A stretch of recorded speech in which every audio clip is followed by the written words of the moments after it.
నమస్తే, welcome to college TV. Telangana రాష్ట్రంలో గత కొంతకాలంగా ఏదైతే విద్యార్థులకు ఫుడ్ పాయిజన్ అనే అంశం పైన చాలా బలంగా చర్చలు జరుగుతూ ఉన్నాయి. అదే సందర్భంగా అనేక పాఠశాలలు, అనేక ప్రాంతాలు పాఠశాలలో ఫుడ్ ఎలా ఉంది, హాస్టల్లో ఫుడ్ ఎలా ఉందని చెప్పేసి వాటిపైన ఒకవైపు బీఆర్ఎస్ తిరుగుతూ ఉంటే మరోవైపు పృథ్వీరాజ్ అన్న కూడా చాలా బలంగా తిరుగుతూ ఉన్నాడు. వాళ్ళ సమస్యలు స్వయంగా అడిగి తెలుసుకునే ప్రయత్నం చేస్తున్నాడు. అదే కాకుండా తెలంగాణలో ఇప్పుడు కొత్త అంశం కూడా తెరపైకి వచ్చింది. అదే తెలంగాణ తల్లి విగ్రహం పైన కూడా చర్చ జరుగుతూ ఉంది. ఫస్ట్ ఆ విద్యార్థుల సమస్యలపైన గమనించిన అంశాలు ఏందో తెలుసుకునే ప్రయత్నం చేద్దాం. అన్న నమస్తే. నమస్తే, జై తెలంగాణ. అన్న చెప్పండి, తెలంగాణలో ఫుడ్ పాయిజన్స్ ఉంటే ఈ మధ్యకాలంలో అనేక మంది బాధపడుతూ ఉన్నారని, మీరు అనేక పాఠశాలలు తిరుగుతూ ఉన్నారు, హాస్టల్ కూడా తిరుగుతూ ఉన్నారు. మీరు ఈ మధ్యకాలంలో హాస్టల్లో కావచ్చు, పాఠశాలలో కావచ్చు గమనించిన అంశాలు ఏందన్న? తిరుగుడు అనేది ఈ మధ్యలో ఏం తిరుగుతలేము. తెలంగాణ రాకముందు నుంచి కూడా తెలంగాణ బడుల పట్ల, బడులకు ఇస్తున్నటువంటి ఫెసిలిటీస్ ఇవన్నిటి పట్ల చాలా ఏళ్ళ నుంచి తిరుగుతూ ఉన్నాం. లాస్ట్ గవర్నమెంట్లో కూడా, లాస్ట్ టీఆర్ఎస్ గవర్నమెంట్లో ఉన్నప్పుడు వాళ్ళు విద్యను మొత్తం కంప్లీట్ నెగ్లెక్ట్ చేసిండ్రు. విద్యను వాస్తవంగా సంపిపడేసారు వాళ్ళు, టీఆర్ఎస్ వాళ్ళు. సో దాని తర్వాత కూడా మళ్ళీ ఇప్పుడు ఈ కొత్త గవర్నమెంట్ వచ్చిన తర్వాత కూడా మేము ఆశపడ్డది ఏంటంటే కనీసం బేసిక్ సౌకర్యాలు. ఇప్పుడు లాస్ట్ ప్రభుత్వంలో ప్రభుత్వ పాఠశాలలు మొత్తం బంద్ చేస్తున్నారని దాదాపు 5,000 పైన బడులు తెలంగాణలో బంద్ చేసిండ్రు పోయిన బీఆర్ఎస్ గవర్నమెంట్. సో ఇప్పుడున్నటువంటి ముఖ్యమంత్రి, ఈ మంత్రి మండలి కావచ్చు, కాంగ్రెస్ వాళ్ళు మేము అధికారంలోకి వచ్చిన వెంటనే మూతబడిన బడులను కూడా తెరిపిస్తామని చెప్పిండ్రు. సో వాటి గురించి కూడా మేము అసలు ఏం జరుగుతుందని మళ్ళీ 10 నెలల కాలంలో ఇది కంటిన్యూస్ ప్రాసెస్. మీరు మాట్లాడి ఇంతకుముందు టీఆర్ఎస్ వాళ్ళు తిరుగుతుంది, టీఆర్ఎస్ వాళ్ళు రాజకీయం చేసేందుకు నిన్నమో నాయుడు కనబడుతున్నారు. అవన్నీ అదో బద్మాషి లెక్కలు వాళ్ళు చేసేటి. కానీ సో మేము ఎప్పటి నుంచో తిరుగుతున్నాం. ఇప్పుడు ఈ ప్రభుత్వం వచ్చిన తర్వాత కూడా 2,000కు పైన బడులు బంద్ అయినాయి అని చెప్పని చెప్తున్నారు లెక్కల ప్రకారం. అవి ఓపెన్ చేసి ఒక ఎత్తు అయితే వీళ్ళు వచ్చిన తర్వాత ఇంకా బంద్ అయినాయి. ఇప్పుడు వీళ్ళు వచ్చిన తర్వాత కూడా ఇంకా పరిస్థితులు ఎట్లా అంటే దాదాపు తెలంగాణలో 19% ఉన్నటువంటి బడులలో సింగిల్ టీచర్ స్కూల్స్ ఉన్నాయి. ఇది రైట్ టు ఎడ్యుకేషన్ యాక్ట్ ప్రకారంగా అసలు సింగిల్ టీచర్ స్కూల్స్ అనేవి ఉండనే ఉండదు. అంటే వీళ్ళు రాజ్యాంగానికి వ్యతిరేకంగా, హక్కులకు వ్యతిరేకంగా ఈ ప్రభుత్వం కూడా పనిచేస్తున్నదని మేము చెప్పుకుంటూ వచ్చినాం. దాదాపు ఇంకా 30% బడులకు 2 టీచర్లు ఉన్నారు. సో ఈ సిచ్యువేషన్ జరుగుతున్న క్రమంలోనే ఈ మధ్యలో దాదాపు ఇప్పుడు మొన్నటి వరకు స్కోర్ ఎట్లయిపోయిందంటే హాఫ్ సెంచరీ దాదాపు 50 మంది ఈ ఆహారాలు కావచ్చు, ఆత్మహత్యలు కావచ్చు, అంటే వాళ్ళు పెడుతున్నటువంటి వాటిల్లో ప్రాపర్ గా లేకపోవడం, న్యూట్రిషన్ ఫుడ్ అనేది పక్కకు పెట్టారు. బేసిక్ హైజీన్ ఫుడ్ కూడా పెడతలేరు అనే దాంట్లో. ఇప్పుడు మేము చాలా బళ్ళలో పోయినాం, పోతే వాళ్ళు టమాటా చారు అని ఉన్నది, చూస్తే వరకు ఒక టమాటా కనిపించేది. అది టమాటా లేని టమాటా చారు ఉంటది, పప్పు లేని పప్పు చారు ఉంటది. అది ఏంటంటే పసుపు నీళ్లు. ఇదేందా మన పిల్లలు కొంతమంది అడిగితే మీకు అన్నం ఎట్లున్నది, మంచిగా ఉన్నదని. వీళ్ళేంది ఈ అన్నం మంచిగా ఉన్నది అంటున్నారు. ఏంటంటే ఇంటికాడ పోతే ఆయనతో కూడా దొరకలేదు వాళ్ళకి. అంటే బువ్వలేని సిచ్యువేషన్ లో ఉన్నటువంటి వాళ్ళు చాలా మంది పేద పిల్లలు చదువుకున్నటువంటి వాటిల్లో గురుకులాలలో కావచ్చు ఇటువంటి మెస్సులలో చాలా దయనీయమైన పరిస్థితి, దారుణమైన సిచ్యువేషన్స్ ఉన్నాయి. గుడ్లు కూడా మోస్ట్ సబ్స్టాండర్డ్ ఏంది పావురాల గుడ్లు లేకుండా ఆ గుడ్లు కూడా అంటే 3rd రేటెడ్ ఉన్నటువంటి వాటి మొత్తం తీసుకొచ్చి ఇలా పెడుతున్నారు. సో అందరికి లావాదేవీలు ఉన్నాయి ఇంట్లో మొత్తం కంప్లీట్ గా ఎక్కడక్కడ. సో అందుకనే ఇవన్నిటి మీద మేము స్టడీ చేస్తుంటే ఏం పరిస్థితులు పెద్దగా ఏం మారలే. ఈ గవర్నమెంట్ ఇచ్చినాక కూడా ఎక్కడ మారలే. ఏదో ఈ ప్రభుత్వం మీద మేము కావాలని మాట్లాడే అంశం గురించి కాదు, మేము ప్రజల పక్షాన, విద్యార్థుల పక్షాన ఎప్పటి నుంచో మాట్లాడుతున్నాం. కాబట్టి ఈ పరిస్థితులు మారనే ఉద్దేశంతో తిరుగుతా ఉన్నాం. సో దీంట్లో ఇప్పుడు ఆదిలాబాద్ సంబంధించినటువంటి మీరు శైలజన్ చూసుకోవచ్చు, మొన్న చనిపోయింది ఫుడ్ పాయిజన్ తోటి. మొన్న మేము మాగనూరు పోయినాం, నారాయణపేట దగ్గరికి. అక్కడ కూడా ఒకటే దగ్గర 3 సార్లు ఫుడ్ పాయిజన్. మేము పోయినప్పుడు అక్కడ కలెక్టర్ వచ్చిండు, ఎడ్యుకేషన్ సెక్రటరీ అతను కూడా కమిషనర్ అనుకుంటా, ఆయన కూడా నరసింహారెడ్డి, ఆయన కూడా వచ్చి కూర్చున్నారు. వాళ్ళు గమ్మత్ విచిత్రమైన విన్యాసాలు చెప్తున్నారు. బయట ఇంట్లోకి వెళ్ళి తీసుకొచ్చిన పచ్చడిలతో తిన్నందుకు అయింది, లేకపోతే బయట కుర్కురేలతో అయింది, గారెలు కొనుక్కున్నందుకు అయింది అని మేము బయట కూడా ఎంక్వైరీ చేస్తాం. మరి ఎవరైనా ఒకరు బయట కూడా తినాలి కదా పిల్లలు. ఎవరైనా ఒకరు వాళ్ళు కూడా అస్వస్థతకు గురయ్యి హాస్పిటల్లో జాయిన్ కావాలి కదా. బీమారి వచ్చి ఒకరు కూడా బీమారి వచ్చిన పాపాన పోలేదు. పిల్లలు అడిగితే ఏం చెప్పారు, మేము పాఠకులే పెట్టారు, మేము బయటికి వెళ్ళిపోతాం, ఇక్కడ తిన్నంతోనే మాకు అట్లా జరిగిందని చెప్తున్నారు. ఒకటే దగ్గర 3 సార్లు జరిగిందని అంటే వీళ్ళు ఎంత అశ్రద్ధతో ఉన్నారు. అది కూడా పోయి ముఖ్యమంత్రి జిల్లా, పాలమూరు జిల్లా మరి పెద్ద టైగర్ ను అదని చెప్పుకుంటుంటాడు కదా. మరి బేసిక్స్ కూడా లేని సిచ్యువేషన్స్ అనేవి చాలా కనబడుతున్నాయి. మాదేంటంటే ఇప్పుడు వీళ్ళందరూ కూడా ఎవరు ఈ పాఠశాలల్లో పెట్టేటువంటి గువ్వ అన్నం ఏదైతే ఉన్నదో అన్నాన్ని పర్ఫెక్ట్ గా ప్రతి ఒక్కరు చూసుకుంటే అంటే పర్యవేక్షణ లేనిది ఎంఈఓలు లేరు, డిఓలు లేరు, గత ప్రభుత్వంలో లేరు, ఇప్పుడు ఈ ప్రభుత్వం వచ్చిన తర్వాత కూడా ఈ ప్రభుత్వం కూడా పెట్టలేదు. ఒక మంచి పని చేసినందుకు సంవత్సర కాలం పట్టొద్దు కదా, ఇన్ని రోజులకి వెళ్ళి పట్టొద్దు కదా, 365 రోజులు ఇంకా నీకు అవే కంప్లైంట్లు వస్తుంటే నువ్వు పోయిన ప్రభుత్వం వాడు సంపినోడు పెద్ద సౌ బిల్లీకు కాకే సౌ చువేకు కాకే బిల్లి హచ్కు గయా లెక్క ఇలా టీఆర్ఎస్ వాళ్ళు బయటకు వచ్చి తురుంకానే లెక్క వీళ్ళు బయటకు వచ్చి ఛాతీ తనాయించి తిరిగే సిచ్యువేషన్స్ ఈ ప్రభుత్వం కల్పిస్తున్నది వీళ్ళ అసమర్థ పాలనతోని. సో వీళ్ళటువంటి వాళ్ళు బయటికి రాకుండా వాళ్ళే చంపినారు, హత్యారాలు వాళ్ళు అటువంటి వాళ్ళు వీళ్ళు ఇప్పుడు వీళ్ళు కరెక్ట్ ఈ టీఆర్ఎస్ మన కాంగ్రెస్ వాళ్ళు కనుక కరెక్ట్ చేసేది ఉంటే వాళ్ళు ఇళ్ళకి వెళ్ళి బయటికి రావద్దు. ఈ మధ్య కాలంలో బీఆర్ఎస్ వాళ్ళు కూడా ఒక కమిటీ చేసిరు అన్న, దానికోసం కమిటీ బలంగా తిరుగుతూ ఉంది, విద్యార్థులకు న్యాయం చేస్తామని చెప్పేసి ఆర్ఎస్ ప్రవీణ్ కుమార్ తిరుగుతూ ఉన్నాడు. ఇదంతా అంటే ఈ సిచ్యువేషన్ చూస్తే గతంలో తిరిగిరు, ఇప్పుడు తిరిగిరు, మీకేమనిపిస్తా ఉందన్న? బీఆర్ఎస్ చేసింది పచ్చి మోసం అబ్బా. ఇప్పుడు కూడా వాళ్ళు వీళ్ళ మీద ప్రేమతో కాదు, ఈ పరిస్థితులను రాజకీయంగా వాడుకుంటందుకు వాళ్ళు చేసినటువంటి పాపాలను కడుక్కుంటందుకు చేస్తున్నటువంటి ప్రయత్నమే వీళ్ళు చేసేందుకు. విద్యార్థుల వీళ్ళకి ప్రేమ ఉండి కాదు. నేను ప్రవీణ్ కుమార్ ను వ్యక్తిగతంగా మాట్లాడతాను, ఆయన పక్కకు పడిస్తాం, నేను ఆయన గురించి చర్చ చేయదలుచుకోలేదు. కానీ బీఆర్ఎస్ ఎస్ ఎ పార్టీ మరి పోయినసారి ఇవన్నీ జరిగినప్పుడు వాళ్ళు ఏమైనా తీసుకున్నారా? వాళ్ళు మొత్తం వాళ్ళే ఉల్టా బడులు బంద్ చేసేసారు కదా, అసలు రిక్రూట్మెంట్ చేయలే కదా వాళ్ళు మొత్తం. మొన్న దాకా రిక్రూట్మెంట్ అదే కదా మా లుల్లి అంతా మొత్తం. మీరు నాశనం బట్టి చేస్తున్నారు విద్యావ్యవస్థ. సింగిల్ టీచర్ స్కూల్స్ తెలంగాణలో నడుపుతున్నారు వేల కొద్దని చెప్పి, దాదాపు 7,000 వరకు single school teachers, single class room single class room teachers అట్నే ఉండే. ఇవన్నీ మేము చెప్పుకుంటూ వచ్చాం. యూనివర్సిటీలలో మీరు రిక్రూట్మెంట్ చేయలేదని చెప్పని చెప్పుకుంటూ వచ్చినాం. ఇప్పుడు ఈ గవర్నమెంట్ ఇచ్చి సంవత్సరం అయింది. ఉస్మానియా యూనివర్సిటీ కానీ కాకతీయ యూనివర్సిటీ కానీ తెలంగాణలో ఉన్నటువంటి 11 యూనివర్సిటీలలో ఒక్క వేకెన్సీ కూడా ఫిల్అప్ చేయలేదు, వీళ్ళు కూడా ఫిల్అప్ చేయలేదు. 3,200 శాంక్షన్ పోస్టులు ఉంటే 800 మంది కూడా పనిచేస్తలేరు. దాదాపు 74-75% వేకెన్సీస్ ఉన్నాయి. అవే మేము కొట్లాడుతాం. ఇప్పుడు వీళ్ళు కొత్తగా వచ్చి నువ్వు రిక్రూట్మెంట్ దాంట్లో చేస్తలేవని వీళ్ళు మాట్లాడుతున్నారు. వీళ్ళు పెద్దదో సంసార లైన్ లెక్క వీళ్ళు కమిటీలు వేసి వీళ్ళు తిరుగుతారట. చేసిన పాపమే వీళ్ళు. అసలు వీళ్ళు ఆ పాపాలు చేసినందుకు ఈ కొత్త వచ్చిన గవర్నమెంట్ అప్పుడు చేసిన వాటి అన్నిటి మీద కేసులు పెట్టి ఇటువంటి వాళ్ళందరూ బొక్కల వారేయాల్సింది. వీళ్ళు ఆలోచన చేయబట్టే వాళ్ళు తిరుగుతున్నారు ఇప్పుడు బయటకు వచ్చి. కానీ కొంతవరకు ప్రభుత్వం మీద వ్యతిరేకత తీసుకురావడానికి ఆర్ఎస్ ప్రవీణ్ కుమార్ ఆధ్వర్యంలో స్కూళ్ళ పైన అంటే మోసపూరితంగా లేదంటే వాళ్ళకున్న సంబంధాలతో ఆ పిల్లల మీద అట్లాంటి ప్రయోగాలు చేస్తారని చెప్పేసి కాంగ్రెస్ నాయకులు అంటున్నటువంటి సందర్భం. నేనైతే దాన్ని నమ్మతలేను. అంటే అంత నీచానికి దిగజారుతారు, పిల్లలకు విషపు కూడు పెట్టి రాజకీయంగా వాడుకునే స్థాయికి ప్రవీణ్ కుమార్ దిగిండి నేను అనుకుంటాను. నేను వ్యక్తిగతంగా అనుకుంటాను. ఒకవేళ అది వాస్తవం అని చెప్పి, ఎందుకంటే మంత్రుల స్టేట్మెంట్ ఇక నేను చూసిన, ఒకవేళ అది వాస్తవమే అనుకో, మరి నువ్వు కేసులు పెట్టాలి కదా ప్రవీణ్ కుమార్ ను, బొక్కల వారాలి కదా ప్రవీణ్ కుమార్ ను, కేసులు పెట్టాలి కదా, ఎక్కడో ఏందో ఎంక్వైరీ చేయాలి కదా. ప్రభుత్వం నీ చేతులు ఉన్నది, ఇంటెలిజెన్స్ నీ చేతులు ఉన్నది, పోలీస్ నీ చేతులు ఉన్నది, అన్ని నీ చేతులు, అన్ని కానూన్లు నీ చేతుల్లో ఉన్నాయి కదా. ఉన్నప్పుడు నువ్వు తీసి బొక్కల వారాలి. ఒకవేళ నువ్వు బొక్కల వారాలి అనుకో, మీ మధ్యలో ఉన్న బూట్ పుట్టాని ఉన్నదా? లేదా ఆయన ప్రవీణ్ కుమార్ మంత్రులకు ఈ గవర్నమెంట్ కదా పైసలు ఇచ్చిండ్రా? ఇస్తే ఆయన నేను చేసినా కానీ నన్ను మాత్రం బయట తీసుకురాకని చెప్పి లోపాయికార ఒప్పందాలు ఉన్నాయా ఈ మంత్రులకు ప్రవీణ్ కుమార్ కు? ఇది జనానికి కూడా తెలియాల్సిన అవసరం ఉంది కదా. నువ్వు ఒక మంత్రి స్థాయిలో ఉండి నువ్వు ప్రవీణ్ కుమార్ ఇట్లా కుట్రలు వంతున్నప్పుడు నీకు ఏదో ఆధారం ఉండే మాట్లాడుతావు కదా, మాట్లాడినప్పుడు కేసు పెట్టు మరి ఆయన మీద. ప్రజలకు మాకు కూడా తెలియాలి కదా. ఎంక్వైరీ చేస్తున్నామని చెప్పి చెప్తా ఉన్నా. ఎన్ని రోజులు పడుతుంది దానికి ఎంక్వైరీ? ఎన్ని రోజులు పడుతుంది? 5 సంవత్సరాలు పడుతుందా? అదేమన్నా అయోధ్యలో రామ మందిరం కట్టినట్టు కొన్ని ఏళ్ళు గడుస్తారా? ఈ గవర్నమెంట్ వచ్చే గవర్నమెంట్ వచ్చేదాకా ఎంక్వైరీలు జరుగుతాయా?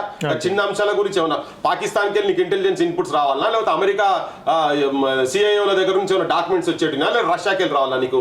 ఇక్కడ ఫుడ్ పాయిజన్ అవుతుంటే ఇవన్నీ అంతర్జాతీయ కుట్రలని దాంట్లో ప్రవీణ్ కుమార్ అని ఏమని చెప్తారా? ఏం పిచ్చి మాటలు ఇవన్నీ మంత్రులై. ఒకవేళ నీకు ఉండేది ఉంటే ప్రైమ్ ఆఫీసర్ కేసు ఏమైనా ఉండేది ఉంటే పెట్టు, వాళ్ళని పెట్టు. నేనైతే నమ్మతలేంటే చేస్తాను. కానీ వీళ్ళు ఏంటంటే ఒకరి మీద ఒకరు రాళ్ళు వేసుకుంటందుకు ఇటువంటి పిచ్చి మాటలు మాట్లాడి జనాన్ని కన్ఫ్యూజ్ చేసి దాన్ని రాజకీయంగా ఇటు అటు తిప్పే పనులు చేస్తారు. కానీ వీళ్ళు నిజంగా వీళ్ళు బాధ్యతాయుతమైనటువంటి స్థానంలో మంత్రులుగా మేము ఉన్నాము అని అనుకుంటే వీళ్ళు ఇటువంటి మాటలు మాట్లాడదు. మాట్లాడితే చేతలలో చూపింది కేసులు పెట్టాలి. మేము కూడా అడుగుతాం మళ్ళీ తర్వాత కూడా. ఓకేనా, గతంలో తిరిగి ఇప్పుడు తిరిగి కదా, కొంత కూడా మార్పు లేదా స్కూల్ వ్యవస్థలో కావచ్చు, హాస్టల్ వ్యవస్థలో కావచ్చు? నాకైతే నేను చెప్తున్నా, తూర్పాలి చేసి అక్కడక్కడ కొన్ని జాగాలల్లా ఇప్పుడు ఏమైతుంది ఇప్పుడు కొన్ని జాగాలు అసలు ఇప్పటికీ బాత్రూములు లేవు కదా. అవును, మేము ఎన్నో బడులకు పోతున్నాం, ఎక్కడో తిరుగుతున్నాం, టాయిలెట్స్ లో ఆడపిల్లలు ఇంకా ఇప్పటికి రోజుకి వస్తున్నాయి కదా. మొన్న కూడా వచ్చినాయి, చుట్టూగా నిలబడి బాత్రూమ్ పోయే సిచ్యువేషన్స్ ఉన్నాయి. ఏం సోయి కనిపిస్తలేదు అదే మంత్రులకు, ఎమ్మెల్యేలకు, ఆపోజిషన్ వాళ్ళు కావచ్చు, రూలింగ్ వాళ్ళు కావచ్చు. నేను గతంలో కూడా చెప్పిన కేసీఆర్ అరే నీ బిడ్డను తీసుకొచ్చి ఇక్కడ కూర్చోబెట్టు, ఈ బాత్రూమ్లల్లో కూర్చోబెట్టు, ఒక అర్ధగంట కూర్చోబెట్టు అని చెప్పి గతంలో చెప్పిన. ఇప్పుడు వీళ్ళని అని అనాల్సిన సిచ్యువేషన్స్ వస్తున్నాయి. మేము కాకతీయ యూనివర్సిటీ పోతే మోరిలో డ్రైనేజ్ నీళ్లు లీక్ అవుతా ఉన్నాయి. ఉస్మానియాలో పోతే ఉస్మానియాలో పరిస్థితి అట్లనే ఉన్నాయి.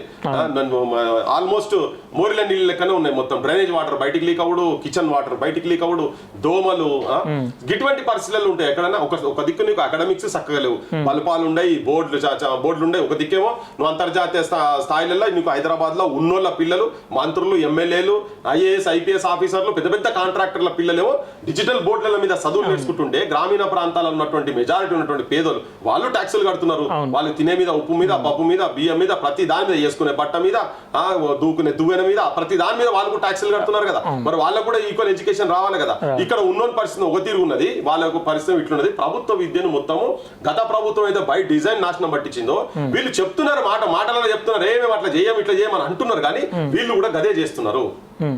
కానీ గతంలో మా పాలనలో బెటర్ ఉండే విద్యా వ్యవస్థలు ఇలా నాశనం పట్టిస్తున్నామని చెప్పేసి బీఆర్ఎస్ వాళ్ళు అంటున్నారు. పచ్చి అబద్ధం. కాంగ్రెస్ వాళ్ళు ఏమంటారు అంటే ఉపాధ్యాయులను మేము నియమిస్తున్నాం, మాకు కొంచెం సమయం కావాలి ఇంకా అని చెప్పేసి కాంగ్రెస్ వాళ్ళు. ఏంది ఇంకా 4 ఏళ్ళు పడుతుందా వీళ్ళకు? ఇంకా 4 ఏళ్ళు పడుతుందా ఉన్న సక్కదిద్దందుకు? ఇప్పుడు నువ్వు బాత్రూమ్లు అక్కడిక్కడ నువ్వు తూత్పాలి చేసినావు, పిల్లలు పోతే అక్కడిక్కడ కొన్ని చేసినావు. మరి బాత్రూమ్ లో పిల్లలు పోయిన తర్వాత వాటిని క్లీన్ ఎవరు చేయాలి? దానికి నీళ్లు పైప్ లైన్స్ ఇచ్చిండా? పైప్ లైన్స్ చేయలే. ఏదన్నా ఎక్కడన్నా అటెండర్లను అపాయింట్ చేసారా గవర్నమెంట్ వచ్చినాక? దానికి సంవత్సరాలు కావాలా వీళ్ళకు? ఈ గవర్నమెంట్ కు ఇప్పుడు వీళ్ళు వచ్చి సంవత్సరం అయిపోయింది కదా, సంవత్సరాలు కావాలా? ఇంకెన్ని సంవత్సరాలు తీసుకుంటారు? వాచ్మెన్ ఉండాలా లేదా? ఇది ఎన్నోసార్లు అయిపోయినా మళ్ళీ చెప్తున్నా, గవర్నమెంట్ బడులు ప్రతి ఆల్మోస్ట్ మెజారిటీ ఆఫ్ ఊర్లలో అసాంఘిక కార్యక్రమాలు చేసేటువంటి అడ్డాలుగా తయారైనయి. గాంజాయి అడ్డాలు. నువ్వు ఏ స్కూళ్ళలో కాదు, ఈవెన్ హైదరాబాద్ లో ఉన్నటువంటి గవర్నమెంట్ స్కూళ్ళలో కూడా పో, నీకు బీరు బాటిల్లు, పలిగిపోయిన బీరు బాటిల్ ముక్కలు, విస్కీ బాటిల్ ముక్కలు మీకు స్వాగతం పలుకుతాయి. రాత్రి పూట వచ్చి వాళ్ళు వచ్చి అక్కడ మందు తాగుడు, అవి బంద్ అయితే అనుకున్నాయి మీ గవర్నమెంట్ వచ్చినాక. ఈ గవర్నమెంట్ వచ్చినప్పుడు సేమ్ అట్లే ఉన్నాయి, గాంజాయిలు నడుస్తున్నాయి. అవి బంద్ చేయాలి కదా. వాటి గురించి నువ్వు మార్పు వచ్చింది విద్యా వ్యవస్థలు అంటే వీళ్ళు మార్పు తెచ్చింది లేదు, అది కంటిన్యూ అవుతున్నది. రిక్రూట్మెంట్లు కొన్ని చేసిరు కావచ్చు, కొన్ని నిన్న మొన్న ఒక 10,000 11,000 చేసిరు, కానీ ఎక్కడ ఇప్పుడు ఇయ్యాల వరకు కూడా నువ్వు నీ ప్రాపర్ నీ స్టాఫ్ ఎక్కడ డిస్ట్రిబ్యూషన్ చేయలే కదా. నువ్వు 1:30 బదులు నువ్వు 1:20 ఉన్నాయి, 19 లెక్క అంటే ఇంకా తక్కువ పిల్లలకే ఉన్నారు అన్నప్పుడు మరి ఎందుకు కనబడతారు? మరి పిల్లల కాడ ఎందుకు టీచర్లు పోతలేరు? 100 కొద్ది ఉన్నటువంటి వాళ్ళు 400 పైచీలుకున్నటువంటి దగ్గర కూడా టీచర్స్ లేరు. మాకు పాఠాలు కావాలి. మాకు ముఖ్యమంత్రి పక్క నియోజకవర్గంలో కూడా రోడ్ల మీదకి పిల్లలు చెప్పారు మాకు టీచర్ లేరు, మాకు టీచర్లు పెట్టారు అని. ఇదంతా ఎవరి ఫెయిల్యూర్ గా చూసుకోవచ్చు. ఇంకొకటి ఏంటంటే ఇక్కడ టీఆర్ఎస్ లో మా పాలనలో మంచిగా ఉన్నది అనేది పచ్చి మోసము, పచ్చి అబద్ధం. వాళ్ళు శవాల మీద పేలాలు ఏరుకునే బాపతి వాళ్ళు ఆల్రెడీ లాస్ట్ టైం చేసిండ్రు. ఆ ప్రవళిక ఆత్మహత్య అప్పుడు బయటకు వచ్చి ఈమె పరీక్షనే రాయలే, ఈమె అట్లా కాదు ఏదని చెప్పిండు కదా, అన్ని డాక్యుమెంట్లతో బయటకు పెడతా. అంటే వీళ్ళు అంత ఘోరమైన శవాల దగ్గర కూడా కూర్చొని కూడా అబద్ధాలు ఆడేటువంటి అద్భుతమైన కళారూపాలు ఉన్నటువంటి వ్యక్తులు వీళ్ళు పాపం బీఆర్ఎస్ వాళ్ళకు. మీ దాంట్లో కూడా ఏం చక్కగా జరగలేను ఆయన, కానీ వీళ్ళు వచ్చిన తర్వాత వీళ్ళ దగ్గర జరుగుతుందేమో ఆశించినాం, కానీ ఇంకా ఇప్పటివరకు ఇంకేం రోజులు పోయి నాకు అర్థం కాదు. ఇంకేం రోజులు? ఒక సంవత్సరికం అవుతుంది, ఒక 6 నెలలు అవుతుంది, ఒక 7 నెలలు అవుతుంది, ఒక 8 నెలలు అవుతుంది చచ్చిపోయి. భువనగిరిలో కూడా ఒక పిల్లగాడు ప్రశాంత్ అనే పిల్లగాడు ఫుడ్ పాయిజన్ అయ్యి చచ్చిపోయాడు రెయిన్బో హాస్పిటల్. ఫస్ట్ అదే మాట్లాడినాం దాని గురించి మాట. బహుశా నువ్వు ఉన్నావు నాకు తెలియదు, కానీ నువ్వు కూడా ఉన్నావు. గాంధీ హాస్పిటల్ లో పోయినాం కదా, గాంధీ హాస్పిటల్ పోయినప్పుడు పిలాయపల్లి ఊరు అనుకుంటా పిల్లగాంధీ. సో చచ్చిపోయినప్పుడు ఇంకా కంటిన్యూ అవుతున్నది కదా, అప్పటి నుంచి ఇప్పటిదాకా కంటిన్యూ. దాని తర్వాత 2 అమ్మాయిలు వైష్ణవి అని సేమ్ అక్కడనే సూసైడ్ చేసుకున్నారు. మరి ఇవన్నీ హాస్టల్ ఇటువంటి జరగదు కదా. ఒక ఇన్సిడెంట్ జరిగినప్పుడు దాని తర్వాత ఇంకోటి జరగకుండా ఉండేటందుకు అని చెప్పి చూసుకుంటా కూర్చోవాలి. నువ్వు కమిషన్ లేసినా, నేను అది చేసిన ఇది చేసిన అంటే ఏం కమిషన్ లేస్తే ఏం లాభం? గివిటి కూడా కమిషన్ కావాలని. గతంలో స్కూల్ నిద్ర, బడి నిద్ర అని చెప్పి చేసిన ఆకునూరు మీరు లాంటి వాళ్ళను ఒక కమిటీ చేసిండు. ఇప్పుడు కమిటీ పనిచేస్తలే అంటే కమిటీ తప్పు అనుకోవచ్చా, లేదంటే ఇక్కడ ప్రభుత్వం తప్పు అనుకోవచ్చా, లేదంటే సరైన సమాచారం అందించిన అధికారులకు తప్పు అనుకోవచ్చా అన్నాడు? కమిషన్ సూచనల సలహాల కమిషన్ అది. దానికి పెద్ద పైసలు ఇచ్చి వీళ్ళని ఇంప్లిమెంట్ చేయాలి, నువ్వు బెత్తం పట్టుకొని ఇది చేయాలి అది చేయాలని పెట్టింది కాదు అది. విద్యా వ్యవస్థను సంపూర్ణంగా మేము ప్రక్షాళన చేయదలుచుకున్నాం. ఆ ప్రక్షాళన ఎట్లా చేయాలనే దాని విషయంలో వాళ్ళు కమిషన్ వేసిండ్రు. ఆ కమిషన్ వాళ్ళు తిరుగుతారు, మరి వాళ్ళు ఏం తిరుగుతారు నాకు తెలియదు, కానీ దీని విషయం మాత్రం ప్రభుత్వందే పడతాం కదా, తప్పు పట్టాల్సిన ప్రభుత్వమే. నువ్వు ఇవి మంచిగా రేపు పొద్దుగల వాళ్ళు రిపోర్ట్ ఇవ్వచ్చు. ఇది ఆల్రెడీ ప్రభుత్వానికి తెలిసిందే, ఇంతకుముందు మేము ఇచ్చిందే. మేము ఇంతకుముందు ఇవన్నీ తిరిగి ఇటువంటి అన్ని మేము ఐడెంటిఫై చేసి ప్రభుత్వం ఆల్రెడీ చెప్పిందే. అంటే వీళ్ళు ప్రభుత్వానికి రాక ముందే ఇవన్నీ పోయి వివరించినాం. వీళ్ళు మేనిఫెస్టో కమిటీ వెళ్తున్నదో ఆ మేనిఫెస్టో కమిటీకి పోయి మా వాళ్ళు పోయి మొత్తం ఇదంతా ఎక్స్ప్లెయిన్ చేసి ఇవన్నీ వాళ్ళకి తెలియనియా. ఎందుకు ముఖ్యమంత్రి కుదే మాట్లాడింది కదా ఇవన్నిటి విషయాలలో. బాత్రూమ్లు చక్కగా లేవని మాట్లాడిండ్రు, అటెండర్ లేవని మాట్లాడిండ్రు, టీచర్ లేవని మాట్లాడిండ్రు. ఇవన్నీ ఇవన్నీ మేము కొత్తగా చెప్పేది కదా, ఆయన చెప్పిందే కదా. ఇలా ముఖ్యమంత్రి కూర్చున్న తర్వాత అవన్నీ మరి నువ్వు ప్రాపర్ చర్యలు తీసుకొని ఆ స్టాఫ్ ని గిఫ్ట్ ఎవరిని అపాయింట్ చేసి నువ్వు చేసుకోవాలి కదా. సరే దీనికంటే ఒక ప్రాపర్ ఎగ్జామినేషన్ కావాలి వేరే వాటికని, నువ్వు ఊడ్చేటందుకు తుడిచేటందుకు కూడా నీకు దానికి కూడా ఒక కమిటీ వచ్చి కూర్చొని దాన్ని సెలెక్షన్ కమిటీ చేసి సెలెక్షన్ చేయాలి. దానికి కాబట్టి అవసరం లేదు. అది పిచ్చి మాటలు. ఇప్పుడు లోపల వాళ్ళకు కరెక్ట్ ఉంటే, నిజాయితీగా ఉండి ఈ బడులను కాపాడుకోవాలి, ఈ పిల్లలను రక్షించుకోవాలి కనుక ఉండేది ఉంటే అవన్నీ ఎవరైనా కానీ చేస్తారు. వీళ్ళకి లేవు. ఇప్పుడు మాకు డౌట్ ఏమొస్తుందంటే కార్పొరేట్ కాలేజీలల్లో గత ప్రభుత్వంలో ఉన్నటువంటి ఎమ్మెల్యేలు, ప్రభుత్వంలో ఉన్నటువంటి పెద్దలందరూ కూడా ఎట్లయితే కార్పొరేట్ కాలేజీ దగ్గర పర్సెంటేజ్లు తీసుకున్నారో ఈ ప్రభుత్వం కూడా అట్లనే పర్సెంటేజ్లు తీసుకుంటున్నది అనేది మేము అంటున్నాం. ఇంతకుముందు ఖాళీ పట్టణాలకు పరిమితమైనటువంటి కార్పొరేట్ కాలేజీలు ఇలా పల్లెలకు పోతున్నాయి. ప్రతి మండలానికి ఒక కార్పొరేట్ స్కూల్స్ నారాయణ శ్రీ చైతన్య అంటూ వస్తున్నారు. రోజుకు ఒకరు తెచ్చిపోతున్నారు పిల్లలు నారాయణ శ్రీ చైతన్యాలు ఇక్కడ ఇంటర్మీడియట్ పిల్లలు. మీకైతే ఇంకా బాగా తెలుసు. సో వాటి మీద యాక్షన్స్ లేవు. ఇల్లీగల్ గా కాలేజీ ఒక కాలేజ్ పర్మిషన్ తీసుకున్నాడు, 10 కాలేజీలు నడుపుతున్నాడు. అటువంటి స్టేజ్ ఉన్నాక నేరల శారద పోయినటువంటి కాలేజ్ కూడా పర్మిషన్ లేనటువంటి కాలేజ్, అది కూడా బంద్ చేయలేదు విజిట్ చేసినటువంటి ఆ చైతన్య కాలేజ్. సో ఇప్పుడు వీళ్ళు పల్లెలకు ఎట్లా వస్తారు, కింది దానికి ఎట్లా వస్తున్నారు, వస్తుందంటే లావాదేవీలు జరుగుతున్నట్టు అనేది మాకు అనిపిస్తుంది. ఉట్టిగా ఇష్యూస్ బయటికి తీసుకొస్తున్నారు, దానికి మాత్రం యాక్షన్స్ పెద్దగా జరుగుతున్నట్టే అనిపిస్తలేదు. బోత్ గవర్నమెంట్స్ ప్రస్తుతానికైతే విద్యా వ్యవస్థ మీద కంప్లీట్ అటర్ ఫ్లాప్ అయి ఫెయిల్యూర్ అవుతున్నాయి. చేస్తామని అంటున్నారు కానీ ఇంకా వీళ్ళైతే ఇంకా నేను చేస్తే ఇంకా వాళ్ళకి ఇంకా మళ్ళీ అంటే బామ పైతురేమో ప్రాక్టీస్ చేస్తురేమో పనులు చేస్తుంది అనిపిస్తుంది. అంటే ఇవన్నీ ఈ సమస్యలు మీరు చూసిన సమస్యలను ప్రభుత్వం దృష్టి కానీ ఎవరికన్నా కంప్లైంట్ రూపంగా తీసుకెళ్లే ప్రయత్నం ఏమైనా చేసినా? నేను అదే చెప్తున్నా కదా, వాళ్ళకి ఆల్రెడీ మొత్తం డాక్యుమెంట్స్ ఈ గవర్నమెంట్ కా తీసుకుపోవాల్సిన అవసరం ఏందబ్బా. వాళ్ళు మాట్లాడే పరిస్థితున్నారు ఎవరన్నా? వాళ్ళు ఉట్టిగా అంటారు. వాళ్ళంతా ప్రజా దర్బార్లు అవి ఇచ్చేటి అన్ని ఇక్కడ ఇచ్చేటి అన్ని కొన్ని అప్లికేషన్స్ పోయినాయి. మా అమ్మల్ని పోయి అమరుల కుటుంబాలే పోయి మాకు ఇంకా పోయిన గవర్నమెంట్ లో మాకు మోసం జరిగింది, అన్యాయం జరిగిందని చెప్పని పోయి వాళ్ళకు వినతి పత్రాలు ఇస్తేనే గాలిని పట్టించుకోలేదు, గివిళ్ళని పట్టించుకుంటారు. తెలుసు వాళ్ళందరి పేపర్లు వస్తాయా? ఇప్పుడు మంత్రులు మాట్లాడతలేరా? ఫుడ్ పాయిజన్ విషయంలో మంత్రులు మాట్లాడతలేరా? వాళ్ళకి తెలియని అంశాలు ఇవన్నీ పెద్ద పెద్ద పబ్లిక్ హియరింగ్లు చేసి కూడా తీసుకుపోయి పేపర్లు కూడా ఇచ్చిన సందర్భాలు. వాళ్ళకి ఇంట్రెస్ట్ లేదు దాని మీద. ఈ విద్యా వ్యవస్థను కాపాడాలని ఇంట్రెస్ట్. కానీ తుప్పిర్ల బలంతో మాటలు మాట్లాడుకుంటా వీళ్ళని వీళ్ళ అనుడు దాంట్లోనే తాత్సారం చేస్తున్నారు తప్ప నిజంగా సమస్య పరిష్కారం చేసేటువంటి చిత్తశుద్ధి ఉన్నట్టు మాత్రం ఇప్పటివరకు దానికైతే కనిపించలేదు. ఇప్పుడు నేను చెప్పే వాటిలన్నింటిలో ఏమైనా అవస్థ ఉంటే నేను దేనికంటే దానికి ఏ బళ్ళ కంటే ఆ బళ్ళ పోదాం. ఏ బడి నువ్వు ఏ కార్పొరేట్ స్థాయిలో నువ్వు ఎట్లా తీర్చిదిద్దాను గతంలో చెప్పినా మండలానికి ఉంటాను. ఆ మండలానికి ఒకటి బడి పోయి ఇప్పుడు నియోజకవర్గానికి ఒకటి అన్నారు. ఆ నియోజకవర్గానికి ఒక బడి పోయి అది కేవలం ఒక 20 నియోజకవర్గాలకు మాత్రమే అయింది. అది ఎప్పుడు అయిపోతుందట అంటే ఇంకా 2 సంవత్సరాలు అయిపోతుందట. అంటే ఈ లోపల విద్యార్థులు లక్షలాది విద్యార్థులు మొత్తం నాశనం కావాలా? తెలంగాణ ప్రజలు కూడా తెలుసుకోవాల్సింది ఏంటంటే ఇప్పుడు వీళ్ళు వచ్చిన తర్వాత కూడా దాదాపు 130,000 మంది పిల్లలు గవర్నమెంట్ హాస్పిటల్లో అబ్సెంటీస్ ఉన్నారు. ఒక్క సంవత్సరంలో 130,000 మంది అబ్సెంటీస్ ఉన్నారంటే వాళ్ళు ఇద్దరు ప్రైవేట్ కాలేజ్ లేకపోతే చదువన్న బంద్ చేసేసారు. అది తప్పు కదా. దీన్ని సరిదిద్దుకోవాల్సిన అవసరం ఉందా లేదా? బాధ్యత ఉండాలి కదా. మనం ఉట్టిగా మాట్లాడు డైలాగులు కొట్టుడు కాదు కదా. ఇప్పుడిప్పుడే చిగురిస్తున్నటువంటి పిల్లలను వాళ్ళ విద్యకు దూరం చేసి సర్వనాశనం చేస్తున్నారు కదా. ఆ కుటుంబానికి ప్రతి కుటుంబానికి చాలా భారం అవుతున్నది. లేదన్నా 15,000 నుంచి 20,000 రూపాయలు కుటుంబానికి భారం అవుతున్నది. నేను నిన్న మొన్న అంటే చూస్తున్నా ఇంకా ఫీజులు పెరిగినట్ట. నేను ఇంతకుముందు ఒక 5-10 వేలు మాట్లాడుతుండే. మొన్న పోతుంటే లోకల్ వాళ్ళని గురించి మాట్లాడుతూ ఉంటే పేరెంట్స్ చెప్తా ఉన్నారు ఒక్కొక్కరికి మాకు సంవత్సరానికి 1,00,000 రూపాయలు అవుతున్నాయి ఫీజు, 80,000 నుంచి 1,00,000 రూపాయలు మినిమం అవుతున్నాయి అని చెప్పని చెప్తున్నారు. ఈ కార్పొరేట్ కాలేజీల స్కూళ్ళలో చదివిస్తేందుకు ఈ కాలేజీల కాడికి వస్తే 2 లక్షలు, 2.5 లక్షలు, 3 లక్షలు ఇట్లా దానికైతే పొంతనే లేదు. సో వాళ్ళ మీద ఆర్థిక పరమైన కూడా భారం కూడా పడుతుంది. ఇవన్నిటినీ కాకుండా చేయాల్సిన బాధ్యత ప్రభుత్వాల మీద ఉంది. ఓకే అన్న, అట్లాగే తెలంగాణ రాష్ట్రంలో రాజకీయ అంశానికి వస్తే అటు బీఆర్ఎస్ ఇటు కాంగ్రెస్ బీజేపీ అయితే కొంతవరకు సైలెంట్గానే ఉంది. ఇలా అసెంబ్లీ కాడ కూడా బలమైన అమరవీరుల దగ్గరికి వచ్చి పాటలు పాడుతూ నివాళులు అర్పిస్తూ బీఆర్ఎస్ ఎమ్మెల్యేలు, అటు కాంగ్రెస్ వాళ్ళు లోపల ఉండి తెలంగాణ తల్లి విగ్రహం మీద చర్చ అయితే బలంగా జరుగుతూ ఉంది. తెలంగాణ విగ్రహం మీద అంటే కొత్తగా ఏర్పడ్డ తెలంగాణ తల్లి విగ్రహం మీద మీ అభిప్రాయం ఏంటన్నా? యాక్చువల్గా నేను ఈ విగ్రహాల మీద పెద్దగా నాకు మాట్లాడాలని నా ఫోకస్ ఎప్పుడు ఈ బ్రతికున్నటువంటి వాళ్ళ మీద పోవాలి, వాళ్ళ మీద ఎక్కువ పోవాలి. కానీ ఈ విగ్రహాల పైన చర్చ అనేది నేను పెద్దగా నాకు దాని మీద పెద్ద డిస్కస్ చేయాలని లేదు. కానీ 1-2 అంశాలు నేను క్లియర్గా చెప్పదలుచుకుంటే ఇప్పుడు కొత్తగా పెట్టిన దాని మీద నేను అంతకుముందు ఆ విగ్రహాలు కూడా మనుషులు మంచిగా ఉండాలి, సుఖశాంతులో తెలంగాణ సుభిక్షమై ఉండాలి, స్వరాష్ట్రమై తెలంగాణ స్వర్ణయుగం కావాలి అని. సో అట్లా ఆశపడ్డోళ్ళం. కానీ ఈ విగ్రహాల పంచాయతీల కాడ ఇది ఉన్నది అది లేదు. కానీ ఏంటంటే ఎక్కడో దగ్గర కల్చర్ మిస్ అవుతున్నది అని మాత్రం నాకైతే అనిపిస్తున్నది.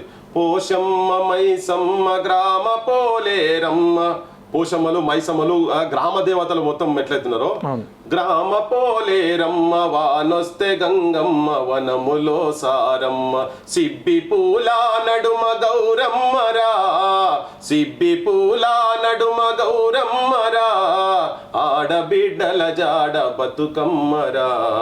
తెలంగాణ అంటేనే తెలంగాణ ఆడబిడ్డలు అంటేనే బతుకమ్మ. నువ్వు బతుకమ్మ లేని ఆడబిడ్డలను తెలంగాణలో ఊహించలేము. తెలంగాణలో ఉన్నటువంటి ఏకైక పండుగ అందరు జనాలు 50 మంది జనాలు బయటకు వచ్చి సో ఆల్రెడీ ఒక బతుకమ్మ చేతిలో పెట్టుకొని ఉన్నటువంటిది ఒక ప్రతిమ ఒక విగ్రహ రూపంలో బయటికి వచ్చి ఉన్నది. అయితే దాన్ని డిస్టర్బ్ చేసిన అనేది నాకు పెద్ద నాకు ఆ అంశాలు మాత్రం ఇప్పుడు దీంట్లో బతుకమ్మ ఎక్కడ కనబడతలేదు. పోరాట రూపం అనుకో. అబలయని దేశమును కబలింప తలపడిన అబలయని దేశమును కబలింప తలపడిన పరరాజులకు స్త్రీల పటు శౌర్యమును చూపి రాజ్యతంత్రము నడిపెరా తెలంగాణ రాణి రుద్రమదేవిరా.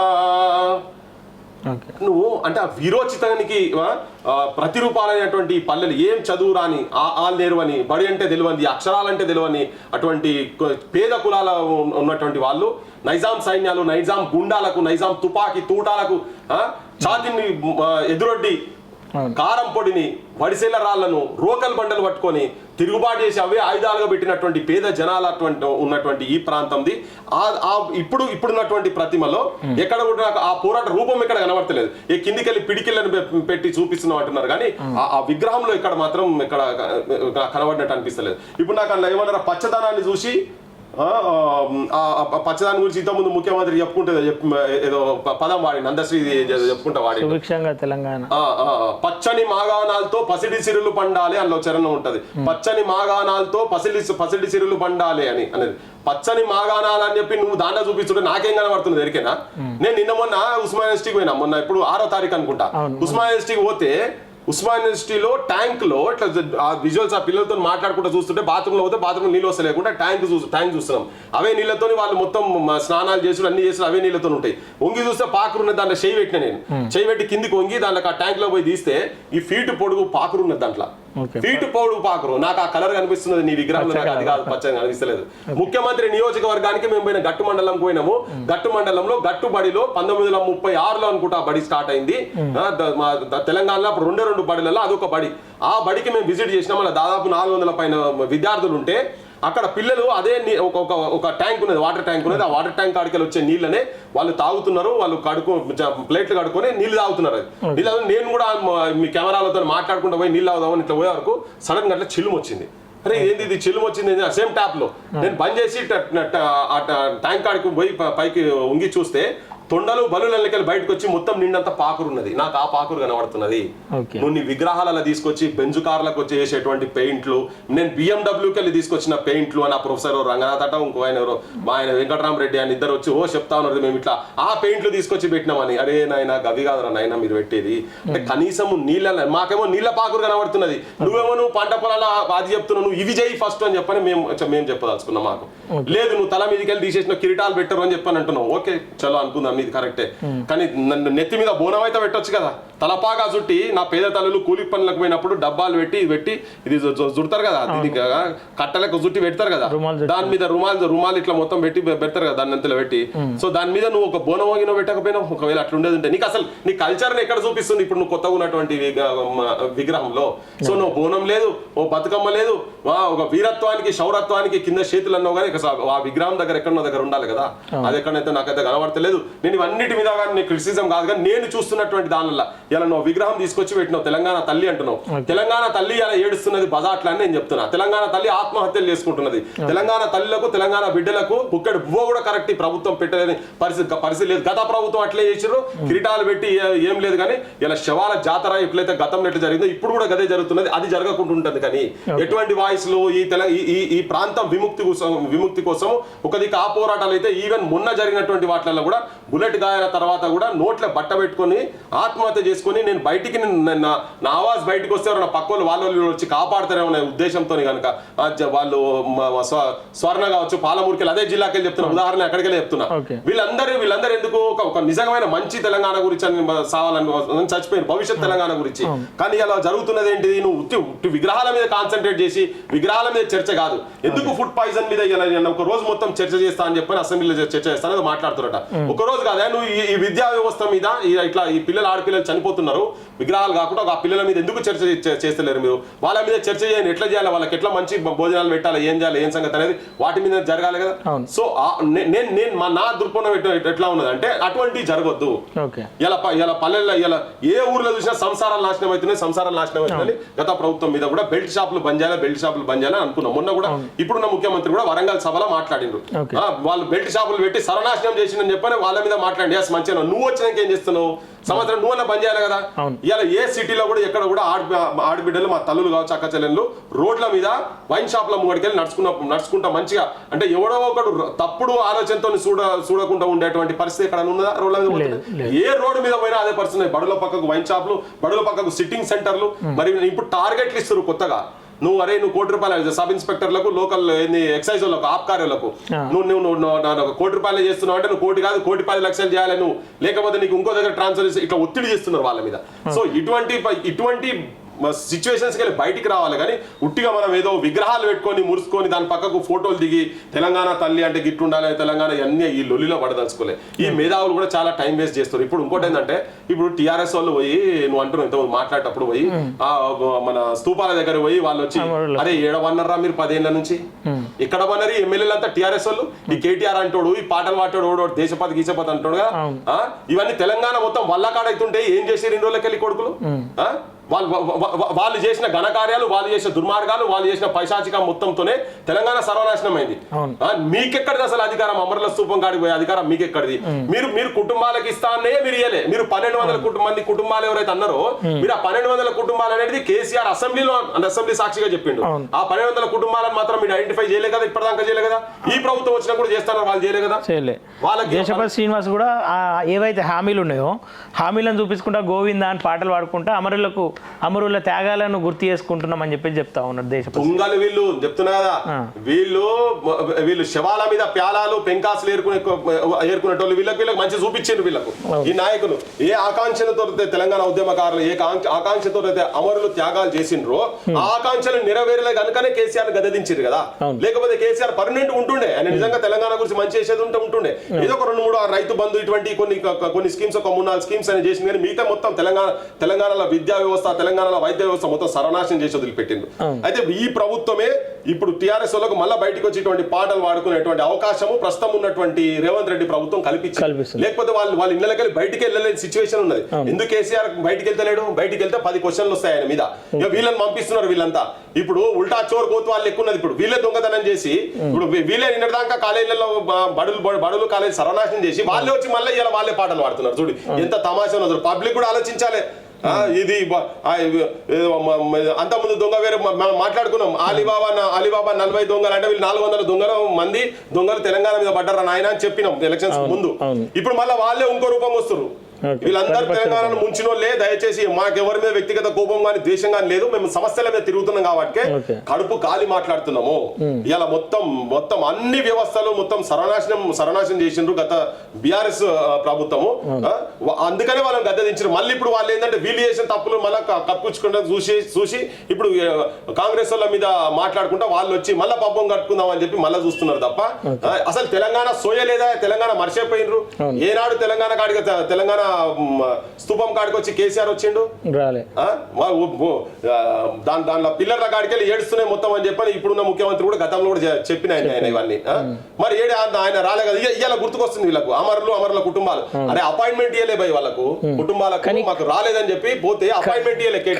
కవిత ఏమంటుందన్న మొన్న కానిస్టేబుల్ కిష్టయ్య ఇంటికి పోయి కానిస్టేబుల్ కిష్టయ్య కుటుంబాన్ని కాదు అమరవీరులు అందరి కుటుంబాలను కేసీఆర్ కనబిడ్డలా చూసుకుంటుండు. వీళ్ళకి మేము భరోసాగా ఉంటాం, కాంగ్రెస్ ప్రభుత్వం అన్యాయం చేస్తుంది, మీకు మేము అండగా ఉంటామని చెప్పేసి కానిస్టేబుల్ కిష్టయ్య భార్యతో కవిత మాట్లాడిన సందర్భం ఉన్నారు. వాళ్ళు చాలా నాటకాలు, పెద్ద డ్రామా కంపెనీలు పోయి వాళ్ళ ఫ్యామిలీ అంటేనే పెద్ద డ్రామా కంపెనీ. కేసీఆర్ ఫ్యామిలీ మొత్తమే డ్రామా. ఒకవేళ అట్లే ఉండేది ఉంటే కొన్ని కుటుంబాలకు వాళ్ళు ఇస్తానే మొత్తం ఇవ్వలే. కొన్ని కుటుంబాలకు ఒక ఉద్యోగం ఇచ్చిండ్రు 10 లక్షలు, కానీ 1200 మంది కుటుంబాలు ఉన్నాయని చెప్పి నువ్వు చెప్పినావు. మరి 1200 మంది కుటుంబాలకు ఇవ్వలే, నువ్వు 500 చిల్లర కుటుంబాలకు మాత్రమే నువ్వు ఇచ్చినావు. వాళ్ళకి అది ఒకటే కాదు, ఇప్పుడు చాలా మందికి అని లేదంటే వాళ్ళు చదువుకున్న లేక చిన్న పిల్లలు ఉండి వాళ్ళ చనిపోయినటువంటి భార్యలు కావచ్చు, వాళ్ళ ఇంట్లో తల్లిదండ్రులు కావచ్చు, పేదోళ్ళు అటెండర్లు ఒకరు చేసుకున్నారు. తర్వాత వాళ్ళ ఇంట్లో ఇప్పుడు ఒకరు డిగ్రీ స్థాయికో పీజీ స్థాయికో వచ్చారు. ఆ నౌకర్లు వీళ్ళకి ఇవ్వాలి కదా, వీళ్ళకి జాగా ఇస్తాను వీళ్ళకి ఇయ్యలే కదా. అరే ఒక నాడు కనీసం వీళ్ళందరూ పిలిచి ఇక్కడ బువ్వ పెట్టలేదు బా. ఇప్పుడు నేను ఇది విన్న తర్వాత కాలేజీకి విన్న తర్వాత రేపు పొద్దుగా కేటీఆర్ మాట్లాడతారు, మీరు అందరూ రాండ్రాబాయి మా ఇంట్లో నేను భోజనం పెడతా, లేకపోతే నేనే మీ ఇంటికి వస్తా అని కొత్త దుఃఖం పెడతారు వీళ్ళు. ఒక్క కానిస్టేబుల్ కిస్టే ఇంట్లో మాత్రం ఒకరిని చదివించినట్టు తెలుసు నాకు. కానీ మరి అట్లాంటి వాళ్ళు బొచ్చడు మంది ఉన్నారు కదా తెలంగాణలో. 1200 మంది కుటుంబాలకు ఎన్ని కుటుంబాలు చేసి జర నాకు లిస్ట్ చూపిమని చెప్పి మేము బొచ్చడు స్టోరీలు చేసినాం కదా.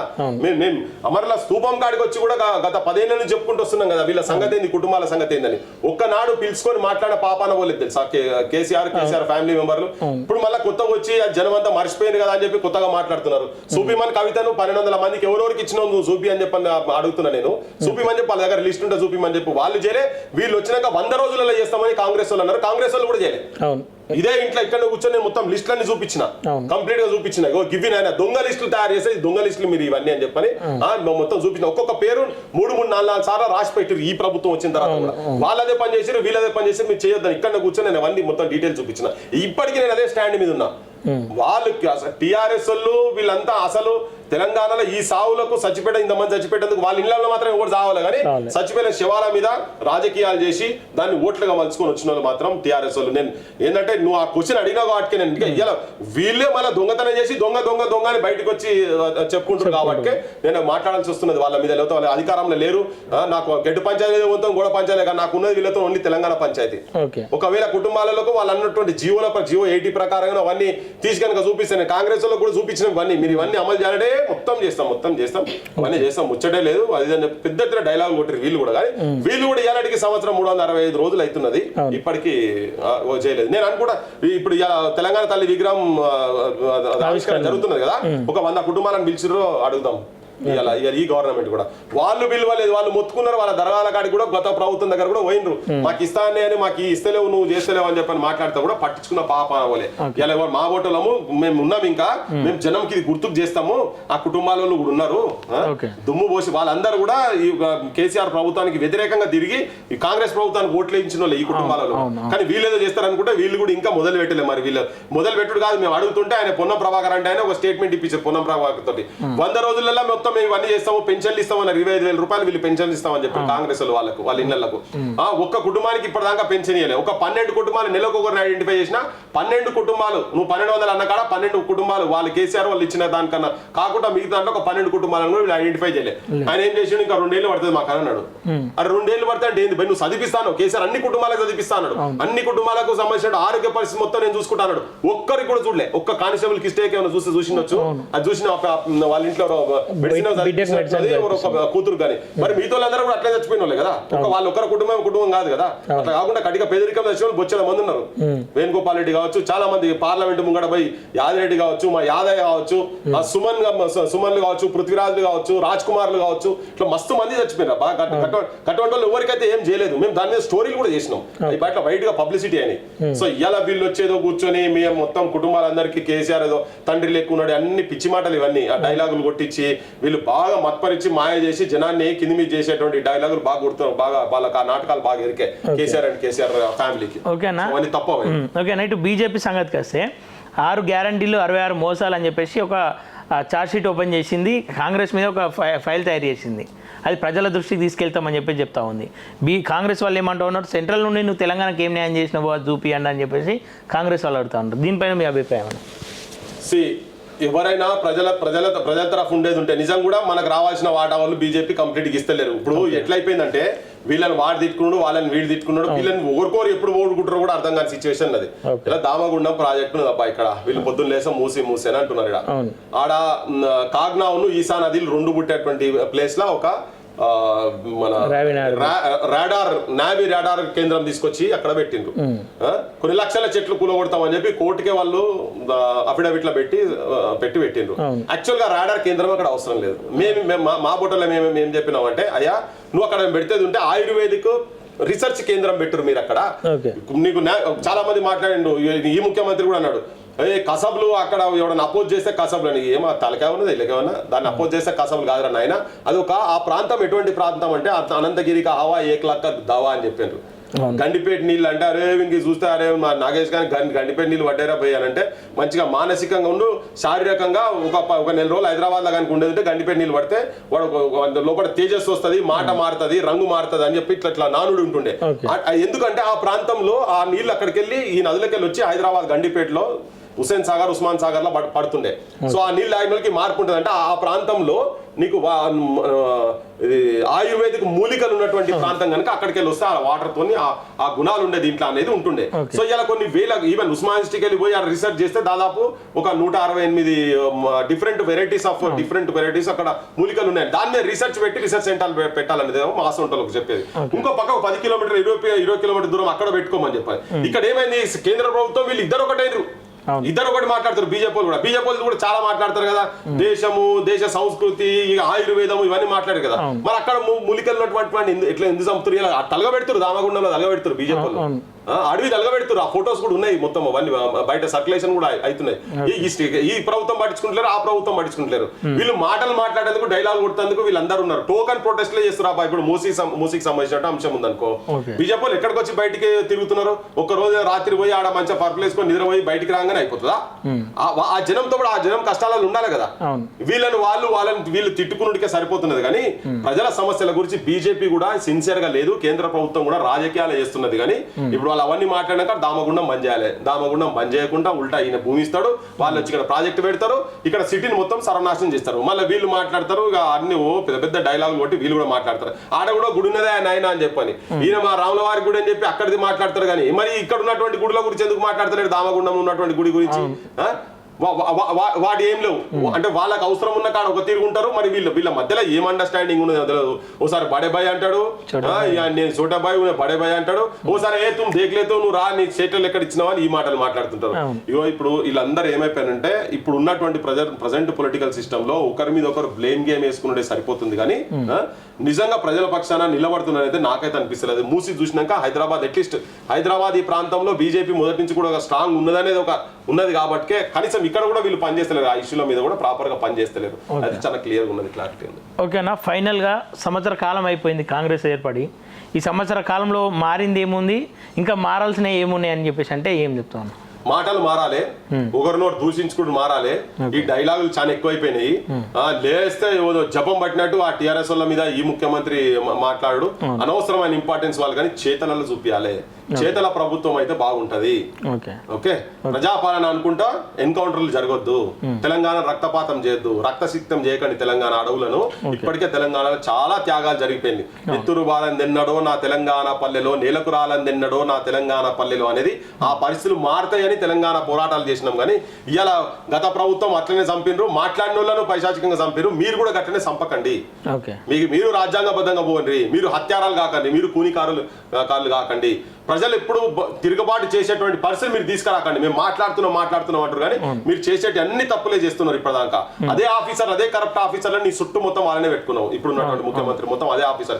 ఏ ఆఫీసర్లకు వ్యతిరేకంగా ఈయన మాట్లాడినరో ఆ గ్యాంగుల గురించి మాట్లాడిన అదే గ్యాంగులు వచ్చి ఆయన చుట్టూ వాళ్ళే ఉన్నారు, వాళ్ళనే చేస్తారు. గత ప్రభుత్వంలో మంచి పొజిషన్ ఉన్న వాళ్ళను మళ్ళీ నీ ప్రభుత్వంలో తీసుకొచ్చి మళ్ళీ నువ్వు వాళ్ళను మళ్ళీ మంచి పొజిషన్ లెక్క పెడుతున్నావు. అందులోకెళ్ళి వచ్చి ఎమ్మెల్యేలు వస్తున్నారు, అందులోకెళ్ళి వచ్చినటువంటి బ్యూరోక్రాట్స్ టాప్ పొజిషన్ లో మళ్ళీ నీ ప్రభుత్వం అట్లా ఉన్నారు. సో నువ్వు సేమ్ గ్యాంగ్ ఉండదు, నీకు కూడా రాంగ్ ఇన్ఫర్మేషన్ ఉంటుంది. నువ్వు నిజంగా ఏమైనా చేయాలనుకుంటే కూడా నీ టీం చేంజ్ చేసుకోవాలి. లేకపోతే నీ ఎంబడి ఉట్టిగా పాపం తెలిసి తెలియక వాళ్ళు వీళ్ళు తిరుగుతూ ఉంటారు. ప్రజా సమస్యలు తెలియకుండా ఉట్టిగా పైరేవులు చేసుకుంటా రాజకీయ నాయకుల ఇళ్ల చుట్టూ తిరిగేటోళ్ళకు నీకు అడ్వైజర్లుగా నీకు అటువంటి వాళ్ళు కనుక నీకు వాళ్ళ చెప్పు చోతులుగా ఉండేది ఉంటే ఆహా ఏమి అంటే 3 ఫీట్లు ఉన్నాను పట్టుకుని 6 ఫీట్లు ఉన్నాను, 6 ఫీట్లు అబ్బా నేను 6 ఫీట్లు ఉన్నా, నాకే తెలుస్తుంది నేను 3 ఫీట్లు ఉన్నా, కానీ 6 ఫీట్లు అంటారని నిజంగా 6 ఫీట్లు ఉన్నాను ఉప్పొంగిపోయి నువ్వు అన్ని పిచ్చి కథలు పడుతున్నావు, తప్పులు చేస్తున్నావు అనేది మా అభిప్రాయం. నీ టీం మార్చుకోవాల్సిన అవసరం ఉన్నది అని చెప్పని మేము చెప్తున్నాం. 10 ఏళ్లలో అసలు జనం ఏమనుకుంటారు, అబ్బా పీడపోయింది కేసీఆర్ అంటే పీడపోయింది, కూకటి వేళ్లతో నీ పైశాచిక పాలనకు తెలంగాణ ప్రజలకు విముక్తి జరిగిందనే సమయంలో ఒక 10 నెలలు ఒక సంవత్సరం తిరగక ముందే వాళ్ళను బజార్కు వచ్చి కొట్లాడే స్థాయికి తీసుకొచ్చినామంటే ఏ రకమైన ఫెయిల్యూర్స్ ఉన్నాయనేది రేవంత్ రెడ్డి ప్రభుత్వము ఒకసారి అనుకోవాలి. స్టేజ్ ఎక్కిన తర్వాత ఆత్మవిమర్శ చేసుకోవాలి. వాళ్ళు స్టేజ్ ఎక్కినాక ఉట్టిగా ప్రజాపాలన అని మాటలు కాదు, నిజంగా ప్రజాపాలన జరుగుతుందా? ఎందుకు ఇక్కడ గ్రూప్ 1 కావచ్చు, నిరుద్యోగులు ఎందుకు నీ మీద ప్రొటెస్ట్ చేస్తా ఉన్నారు. ఇలా నువ్వు రోజు పొద్దున్నేసి 50,000 ఉద్యోగాలు ఎవడన్నా దేశంలో ఎవడన్నా ఇచ్చిండా అని చెప్పి మాటలు మాట్లాడుతున్నారు కదా. 2 లక్షల ఉద్యోగాలు ఇస్తానని నువ్వు ప్రామిస్ చేసిన నా దగ్గర ఉన్నది మీరు వేస్తా అంటే నేను ఇస్తా అని చెప్పిండు కదా.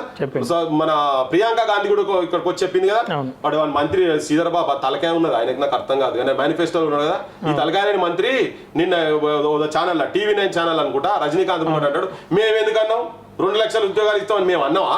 అది మొత్తం అన్నాడా లేదా? మేనిఫెస్టోలో కూడా ఉన్నది కదా. నిన్న మాట్లాడతాడు ఆయన. మా ఉప ముఖ్యమంత్రి గతంలో ఒక ఇంటర్వ్యూలో చెప్పిండు 4 లక్షల రూపాయలు వీళ్ళు అన్నారు కదా నిరుద్యోగ వృత్తి ఇస్తాం మేమని చెప్పి, మేమెందుకన్నాం అన్నాడు. అంటే ఇది ఏంది? ఈ అబద్ధాలు జనం చూస్తలేరా?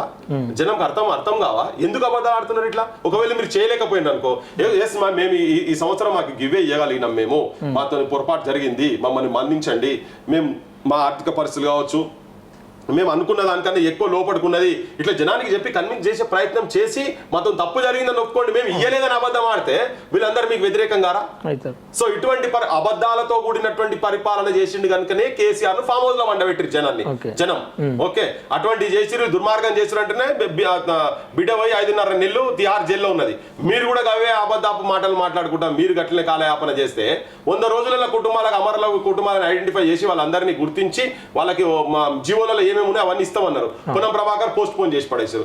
మీరు ఇట్లా చేస్తే మీరు అబద్ధాలలో మీరు గక్కడికే పోతారు. ఇవన్నీ బంద్ చేయాల్సిన అవసరం ఉన్నది. మీ నుంచి తప్పులు జరిగితే ఆత్మవిమర్శకొని చెప్పండి, కానీ అది మీ రాజకీయ అవసరాల గురించి ఇంకో పార్టీ వినట్టుడు ఇలా మాట్లాడుతున్నాడు. మేము ఏమైనా మంచి చేద్దామంటే మమ్మల్ని జైనిస్తలేడు ఆపోజిషన్ వాళ్ళు అని. ఊరి ఆపోజిషన్ చేయించలేని స్థితిలో నువ్వు అంత గదిలేని స్థితిలో ఉన్నది అని ప్రభుత్వం. మరి గదేంది? వాళ్ళు వచ్చి మమ్మల్ని చేయనిస్తలే అంటున్నా. నీ సంతకం పెట్టంగా ఏదైనా శాంక్షన్ చేసే సంతకం పెట్టంగా కేసీఆర్ వచ్చి పెన్ను గుంజుకున్నాడా? లేకపోతే కేటీఆర్ వచ్చి పేపర్ గుంజుకున్నాడా? ఏం పిచ్చి మాటలే. అట్లా కాదు కదా గవర్నమెంట్ నడిపేది. అట్లా నడపరు. ఆపోజిషన్ వాళ్ళు చేస్తారు, ఆపోజిషన్ చేసే ఎవడు చేసి వాడు బొక్కల వారి. నువ్వు చేయదలుచుకునేదో ఫస్ట్ చెప్పు. నీకే క్లారిటీ లేదు, నువ్వు చేయక నా చిన్న అంగంటేడాలు ఎక్కువ ఉన్నది నీ కథ. గాడలేక నువ్వు స్టేజ్ మంచి లేదు రాబాయి అంటే ఇదంతా కరెక్ట్ కాదు. కానీ వీళ్ళు చేసేదేదో ఆత్మవిమర్శ చేసుకుని ప్రాపర్ గా చేస్తే గాడిలో పడుతుంది. లేకపోతే మాకు కూడా ఇంకా 4 ఏళ్ళు ఉన్నది కాబట్టి గాడిలో పడాలనే ఉన్నది. కానీ నువ్వు ఇట్లా చేస్తుంటే మేము జనానికి చెప్పాల్సిన అవసరం. ఎందుకంటే మేము ఎప్పటి నుంచో మా తెలంగాణ పోరాటం మేము మనసా వాచా కర్మన కంప్లీట్ గా దాంట్లో ఇన్వాల్వ్ అయి ఉన్నాం కాబట్టి మాకు మాట్లాడగలుగుతాం, మేము మాట్లాడతాం. ఏమి పదవుల గురించి అటువంటి వచ్చి కోదండరాం లెక్క ఇంత పదవి వేయంగానే నోట్లో వేసినట్టు ఎదురేసి నోరు మూసుకొని కూర్చునేట్టు కాదు ఇదంతా. సో జనం లోపల సమస్య ఉన్నప్పుడు జనం కూడా మాట్లాడాలి. జనం కూడా దీని ఒక పాజిటివ్ అప్రోచ్ గా తీసుకోవాలి. ఎవరి మీద వ్యతిరేకత్వం కాదు. తెలంగాణ సమస్యల గురించి మాట్లాడుతున్నాం కాబట్టి ఒక న్యూట్రల్ పర్సనాలిటీ లెక్క నిజంగా కూడా అవునా కాదని జనం కూడా పోయి తెలుసుకోవాలి. వాళ్ళ గ్రామాల ఇష్యూసే మాట్లాడుతున్నాం కదా.